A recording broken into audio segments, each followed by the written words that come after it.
track opens with the chant, "A little Compton, nigga." A little Compton, nigga. It's not just an introduction, it's a declaration of origin, a geographic anchor drop before a single bar is rapped. This is Kendrick reminding you where he comes from before he tells you where he's going. Early 2010, Kendrick has no mainstream deal, no Dr. Dre cosign, no Grammy nominations, no platinum plaques. He's just a kid from Compton with something dangerous living in his chest, his heart. And that heart is the whole point. The Heart series isn't a mixtape gimmick. It's Kendrick's direct line to the world, a check-in, a state of the union, a raw transmission from wherever he is mentally and spiritually at the time he records it. No features, no heavy production, just truth. Every entry in the series is a timestamp of who Kendrick Lamar is at that exact moment in his life. This is the first one. This is before everything. He wastes no time declaring his mission. Back with a vengeance / back with my heart and I'm venting / back with another war pendant. Salute me or shoot me. Back with my heart and I'm venting. Back with another war pendant. Salute me or shoot me. Kendrick isn't easing into this. He's charging. The phrase war pendant is key. He's not collecting chains or plaques. He's collecting metaphorical medals from being in the trenches of hip-hop's most unforgiving competition. Every time he puts out a project, it's a battle. Every verse is a deployment. He comes back harder because the mission demands it. And then he draws the starkest possible line. Salute me or shoot me. There is no middle ground. No polite applause, no lukewarm reception.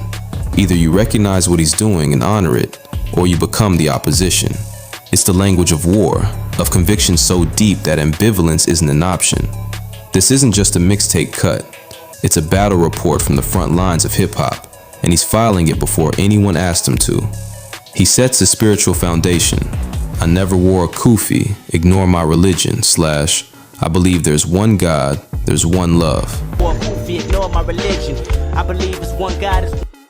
This line does something most rappers are afraid to do. It separates aesthetic from faith. He's not wearing the kufi, the 5%er beads, the cross, the religious costume.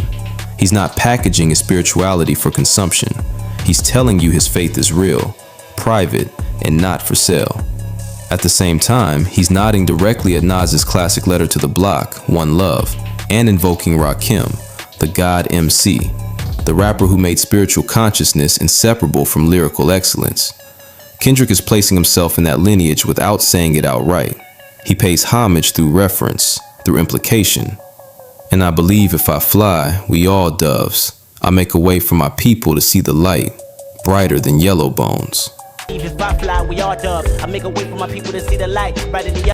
is the moment where Kendrick makes clear that his success was never meant to be individual. The dove is a universal symbol of peace and freedom. If he ascends, the ascension belongs to everyone. But then he adds something more specific, more pointed, brighter than yellow bones. This is a direct confrontation with colorism, the internalized hierarchy within black communities that elevates light-skinned people as a standard of beauty. Kendrick saying his light, his music, his mission is going to shine brighter than any beauty standard that white supremacy ever installed in black culture. Before he talks about charts, before he mentions a record deal, before he brings up a single career milestone, he's already talking about God, love, community, and dismantling oppression. That's who Kendrick Lamar is at his core, even in 2010, before anyone knew his name. He honors the dead. Me and my microphone could be one until I see B.I.G., Pac, see Pun, but this ain't easy. Me and my microphone could be one until I see Big Pac, see Pun, but this ain't easy. The mic isn't a tool, it's an extension of his body, his weapon, his prayer book, his confessional. He holds it until death, until he's reunited with the legends who came before him. Biggie, Tupac, Big Pun. 3 giants gone too soon. 3 architects of the rap world Kendrick is trying to build on. He'll carry the mic until he sees them on the other side. But then he adds, this ain't easy, a double cut. It's not going to be easy, and he's not going to go out like Eazy-E, whose story is inseparable from betrayal, from being maneuvered out of what he built. Kendrick is vowing not to be naive, not to be outmaneuvered, not to let the industry consume him the way it consumed those who came before. I can't take a big L, my city needs me, I gotta win. I can't take a big L, my city needs me, I gotta win. This line operates on 3 levels simultaneously, and all 3 are devastating. First, the literal. He can't afford to lose. Second, the lifestyle. He won't get high, won't lose focus, won't let his environment pull him under. Third, the most heartbreaking one. He refuses to become Big L, who was murdered at 24 before he could fully deliver on a promise that was already frighteningly clear. Kendrick is terrified not of failure, but of dying before he finishes what he started, of becoming the next mural on the Compton wall. The city isn't just cheering for him, it needs him. That's a different kind of pressure entirely. He brings it back to results. The proof is in the pudding, slash, and I've been fucking with Cosby since I was 10, you damn right. And I've been fucking with Cosby since I was 10, you damn. After all the theology, all the war metaphors and spiritual declarations, Kendrick snaps back to earth with one of the most important lines on the track. Only results matter. Talk is infinite, but proof is finite. You either deliver or you don't. Then he drops the Cosby line, which, in 2010, is a straightforward childhood reference. Bill Cosby was Jell-O commercials, was The Cosby Show, was the dominant image of black success and respectability in 90s American media. Kendrick grew up on that. It's a cultural timestamp and a wordplay flex all at once, and the move it makes structurally is important. After all the lofty ambition and spiritual weight, this line grounds everything. It humanizes him. It says, I'm also just a kid who grew up watching TV like everybody else. If the music doesn't hit, none of the rest of it matters. He sketches his emotional profile. Any means necessary, get the campaign right. You damn right, any means necessary, get the campaign right. Slash, very emotional, I'm a Gemini. I love hard and I fight harder. Very emotional, I'm a Gemini. I love hard and I fight harder. A born author, slash, a born starter, in the game for real. A born author, a born starter, in the game for real. This is Kendrick's self-portrait. He's intense to the point of obsession. He's dual by nature, the Gemini contradiction of gentleness and aggression, of love and war existing in the same body. He loves hard and fights harder, which means the things he cares about, he will bleed for. Then comes born author. He's not a rapper who stumbled into storytelling. He was built for it. The pen was always in his hand. And born starter is the basketball metaphor. He's not a bench player, not a role player, not someone the coach puts in when the outcome is already decided. He's supposed to be on the floor from the opening tip-off, in the most important moments. The game needs him on the court, not watching. He paints a scene of fatherless youth, and the game's appeal to the struggling youth with no father. You can't learn if mistakes ain't made. And the game's appeal to the struggling youth with no father. You can't learn if mistakes ain't made. You gotta pay your homage in order to get paid. You gotta pay your homage in order to get paid. You gotta pay attention in order to pay dues. You gotta pay attention in order to pay dues. And you ain't getting it till you start paying dues. You ain't getting it till you start paying dues. This is one of the most dense passages on the track. Kendrick opens by describing a generation. Kids in Compton and communities like it, growing up without fathers, pull towards sports, the streets, or rap as the only visible exits from poverty. The games, all games, literal and figurative, appeal to the hungry because they offer the illusion of a level playing field. Then Kendrick delivers a 3-part lesson, a curriculum of survival disguised as a rhyme scheme. Mistakes are the only real teacher, so don't be ashamed of them. Respect your predecessors, in the hood and in rap, because respect is currency before money ever arrives. Pay attention before you pay dues, because dues paid blindly are dues wasted. Then he detonates the last line. You ain't getting it till you start paying Jews. It's a loaded, uncomfortable reference to the history of Jewish executives and label owners in the music industry, and the long, complicated, often exploitative relationship between black artists and the white-owned infrastructure they had to navigate to be heard. It's critique, it's commentary, and it's wordplay. But Kendrick makes sure you feel all 3 at once. He keeps it real.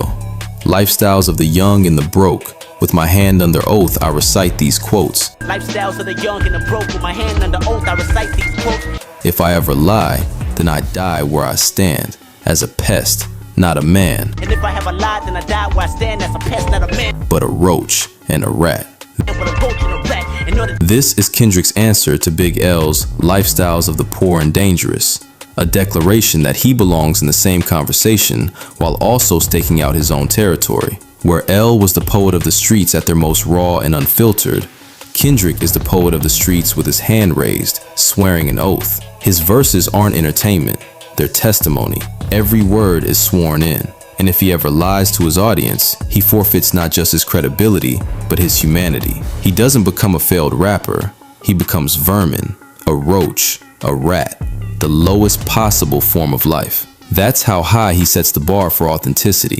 He's not asking for trust, he's earning it in real time with the stakes he's willing to put on the line. In order to see the front, I had to play the back. to see the front, had to play the back. Slash, we played our position, we let y'all play y'all self. Y'all made y'all decision. We played our position, we let y'all play ourselves, y'all made your decision. TDE's whole story is in these two lines. They didn't rush. They didn't chase the spotlight or compromise their vision for a quick deal. They watched other artists burn themselves out chasing shortcuts, expose their weaknesses by moving too fast, and self-destruct under the weight of premature fame. Kendrick and TDE stayed in the background, quietly building, quietly perfecting, quietly letting the competition eliminate itself. The patience is the strategy. The front. We pray while we prey on competition slash. Pray while we pray on competition. To flip another page of Corinthians. To flip another page of Corinthians. This might be the most layered couplet on the entire track. Pray and pray. Two words that sound identical and mean opposite things, held together in the same sentence. Kendrick is spiritual and competitive at once, which shouldn't work, but does, because that contradiction is the truth of where he comes from.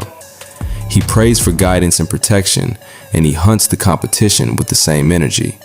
Then Corinthians, the biblical letter written to a broken, divided church trying to find unity and purpose. Kendrick isn't citing scripture to sound righteous. He's citing it because it mirrors Compton, a community trying to hold itself together, trying to find God in the wreckage of poverty and violence, trying to live right when the conditions around you are designed to make that impossible. In the middle of this verse, Kendrick almost becomes a preacher, hand on the Bible, quoting Paul, swearing that everything he's telling you about this life is the truth. He turns his pen into a weapon. I see stars when I write these sentences slash. I see stars when I write these sentences. Words crash cars when I write these sentences slash. Words crash cars when I write these sentences. Open jail bars for my niggas' life sentences slash. Open jail bars for my niggas' life sentences. Free J Dove, kill all witnesses. J Dub, kill all witnesses. 4 lines that escalate from personal to cosmic to political to street in a matter of seconds. When Kendrick writes, he sees stars. He's dizzy from the trauma, the pressure, the emotional weight of what he's carrying onto the page. His words don't just land, they crash cars. They cause wrecks in the culture. They shake the architecture of the industry and the communities that built it. Then the dream, that his music might actually open the doors for his friends serving life in prison. Free J Dove is real, specific, personal. Not a metaphor, a person, a friend, someone whose freedom Kendrick carries with him as he writes. And then the whiplash, kill all witnesses, the street code bleeding back in, the tension between wanting to save his people through art and being pulled back into the logic of silence and survival that the streets demand. Both can be true at once. That's the reality he's living. He raises the stakes. Y'all better hope 2012 really real, cause the way I feel, Y'all better hope 2012 really real, cause the way I feel, I'ma make y'all suffer slash and take y'all supper. I'ma make y'all suffer and take y'all supper. It's 2010 and Mayan apocalypse paranoia is cultural background noise. Everyone's heard that the calendar ends in 2012, that something is coming. Kendrick weaponizes it. He's saying, if the world doesn't end, what's coming for weak rappers is worse than the apocalypse. It's him. Take Y'all Supper works on 2 levels. Literally, he's going to take their livelihood, their revenue, their audience. But Supper also pulls in the Last Supper, which means he's coming for their seat at the most sacred table in hip-hop. He's not asking for a chair, He's arriving to clear the table. He's hungry. I haven't ate in the last 22 summers. I haven't ate in the last 22 summers. And I'm 22 now. It's about to go down. And I'm 22 now, it's about to go down. So His entire life has been a fast. 22 years of watching others eat, of being overlooked, of grinding without reward. And now, right now, at 22, in this moment, in this song, the fast is ending. This is the last verse before the first meal. It's not just hunger for success. It's hunger that has been accumulating since birth, since Compton, since every door that didn't open and every room he wasn't invited into. He's been storing it all up, and now the fast is breaking. When it does, the appetite is going to be unlike anything the industry has ever seen. So on guard, my God, we got these artists' arsenal. on guard, my God, we got this arsenal. He's calling rappers to the fencing strip. On guard is the call to position before a duel. Blades raised, eyes locked, no retreat.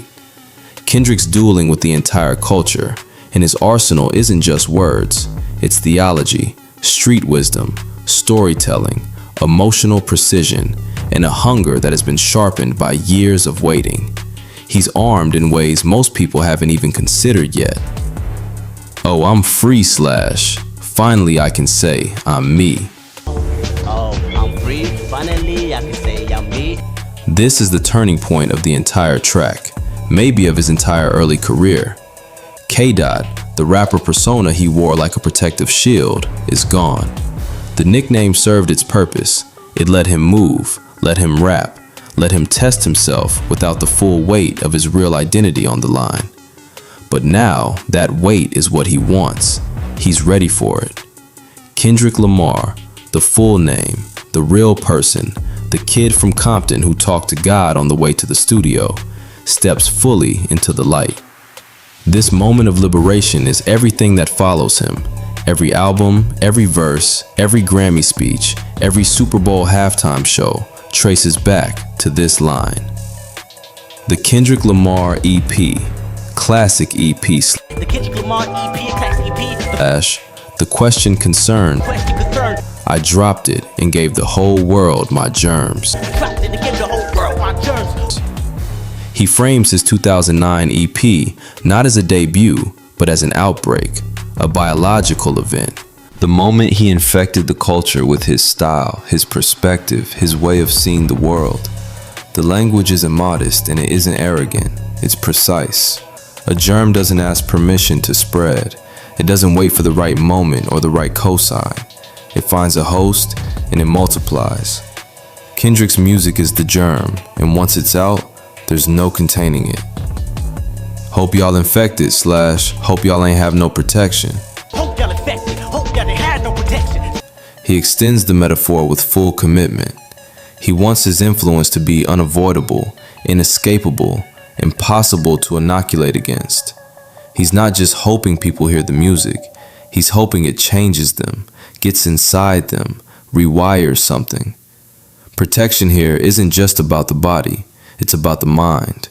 He wants to find audiences who came in unguarded, unshielded by cynicism or industry conditioning, and infect them with the real.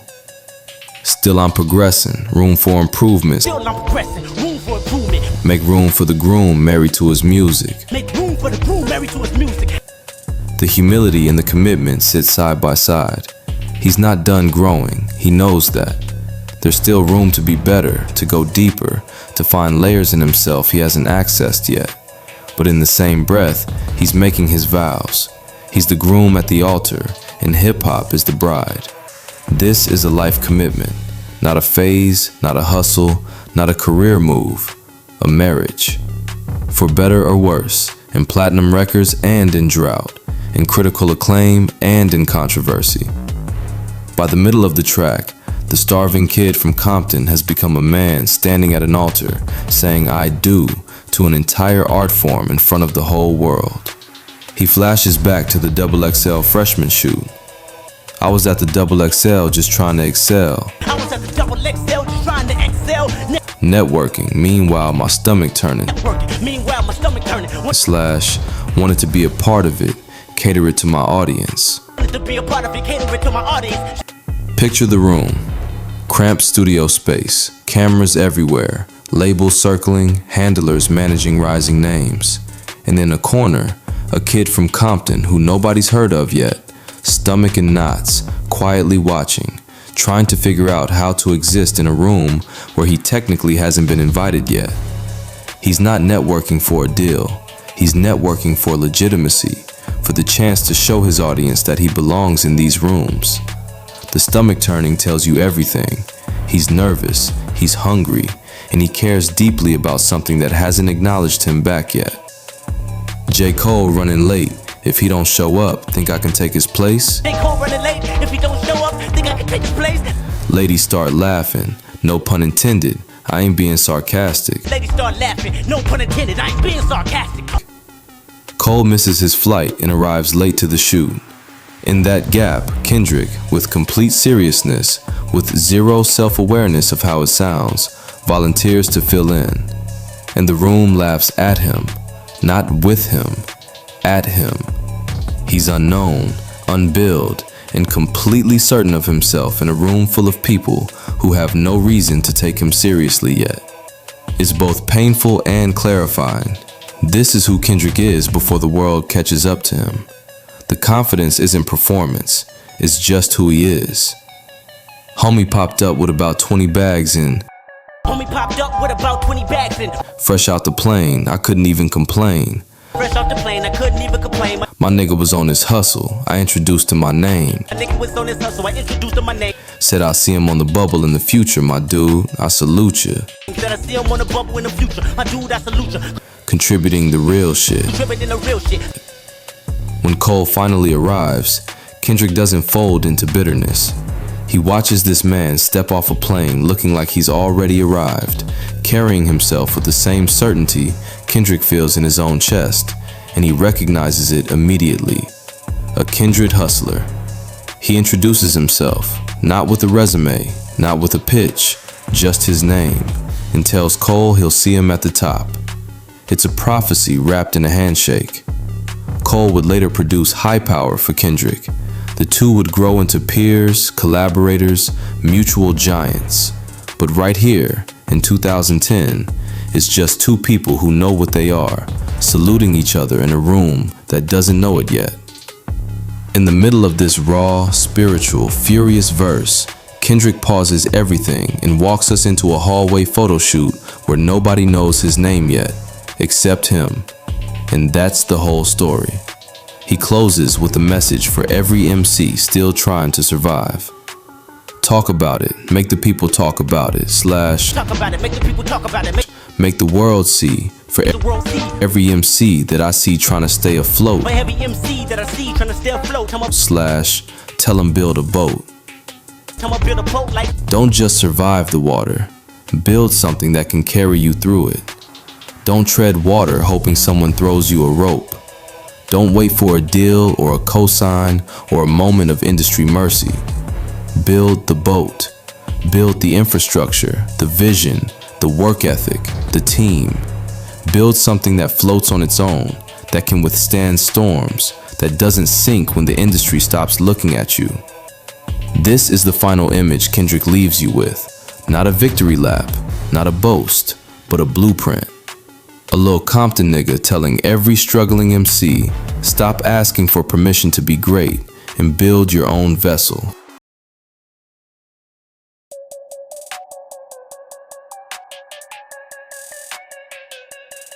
This is the sound of a man trying to stay alive in spite of everything around him telling him he shouldn't. The Heart Part 2 isn't a song, it's a pulse check, a vital sign reading taken in real time. A document of what it cost a specific human being to keep choosing existence over the alternative. And it opens not with Kendrick's voice, but with someone else's. A voice that doesn't believe in laws, doesn't believe in the system, doesn't believe in obeying anything that was built without his input or his consent. A voice that has already been through enough to have earned its cynicism. And still, somehow, after all of that, Kendrick has to answer the question that this voice puts on the table. So what keeps you alive? What keeps you alive? He says it plainly, almost clinically. 4 big bottles of water a day, 2 packs of Marlboro Reds, and music all day long. That what keeps me alive. Shit. Music. I have to listen to music all day long.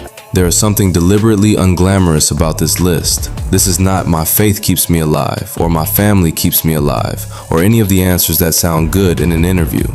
This is the actual daily inventory of a person who is managing their own survival with the tools available: hydration, nicotine, and sound. I'd say that keeps me going. I'm a pretty dark person. I've thought about ending it a million times, and He calls himself a pretty dark person, admits he's thought about ending it a million times, and the weight of that confession sits in the air longer than most listeners let it. He's not reaching for sympathy. He's not performing darkness for artistic credibility. He is describing with the flat honesty of someone who has made peace with a difficult truth about himself what the internal landscape actually looks like. And then he says the thing that Kendrick builds the whole record around: music keeps me here. Not ambition, not legacy, not the charts. Music itself, the act of making it, the act of receiving it, is the thing that holds the line between staying and not staying. Kendrick just answers, "Thank you." Thank you. Like he's accepting a confession he already understands because he has lived a version of the same one. That opening is not preamble. It is the thesis of the entire song, stated before the first bar drops. Art is not decoration. Art is the difference between someone being alive and someone being gone. Everything that follows is Kendrick proving that claim from the inside. Now we're in the studio. Kendrick is sitting in front of the board, in that specific mental space that every serious artist knows. The moment before creation, where you are deciding how to approach the work. Should he freestyle? Should he write? Does it even matter? He is confident either way, and the confidence is not arrogance. It is the earned certainty of someone who has done this enough times in enough different states to know that the output will be quality regardless of the method. Whatever he chooses, it's still gonna come out clever. That is a quiet, knowing salute to Nas, the Queensbridge legend who once rapped about the same crossroads, the same decision sitting at the same kind of board. By invoking that moment, Kendrick is not claiming to be Nas. He is placing himself in a lineage, acknowledging the masters who defined what it means to take the craft seriously enough that the method itself becomes the subject. But this particular session is not primarily about technique. It is about release. He says, "I just need to free my thoughts." I just need to free my thoughts. That is the truest thing an artist can say about why they create. Not to impress, not to compete, not to build a brand, but because the thoughts inside the head are too heavy to carry alone, and the only container large enough to hold them is a song. He knows better than to say some of what he is about to say. God knows he knows better. Lord knows that I know better. He is aware of the risks of exposure, of honesty, of letting people see the actual interior. But he is also not perfect, But I ain't perfect. I ain't seen too many churches or know them Testament verses. and the imperfection is not a failure, it is the source material. He hasn't had a church home. He doesn't know all the Testament verses by heart. He cannot quote chapter and verse with the fluency of a seminary graduate. But he is still talking directly to God, asking to be heard, which means his relationship with faith is real enough to survive his own uncertainty about the formal structure of it. So he ups the stakes in a way that would sound like hyperbole from anyone else, but lands as a genuine ultimatum from Kendrick. Either you hear him now, or you go deaf. Either you catch what he's saying, or you end up dead. You should either hear me now or go deaf, or end up dead, die trying and no death. Might end up dead. Dying trying to figure out death for real, in the abstract philosophical way, when the answer was always right here in the music. There is blood in his imagery. There is breath being swallowed. Swallow blood, swallow my breath. There is the specific texture of someone who is pouring something irreplaceable into a record and needs you to understand what it costs to make. And then he gives you the one request he has if anything happens to him. Forget the funeral, just respect the music. Fuck a funeral, just make sure you pay my music respect, nigga. Not the eulogy, not the flower. Well, it can mean multiple things, but for me, the initial thing was these stories never happened. That makes sense to me. Kind of. If you go, yeah, it never happened.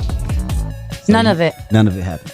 So you get to reverse and Start all over again. that's one. So then blood I is get like it. starting I all get over it. again? No, I Or get it. You I die got in blood. chills right now. You get shot by a blind lady. That's a whole nother concept. So you got to Oh break my that down. God. God, dude, I'm not doing all this. Your I got mind kids to works. raise.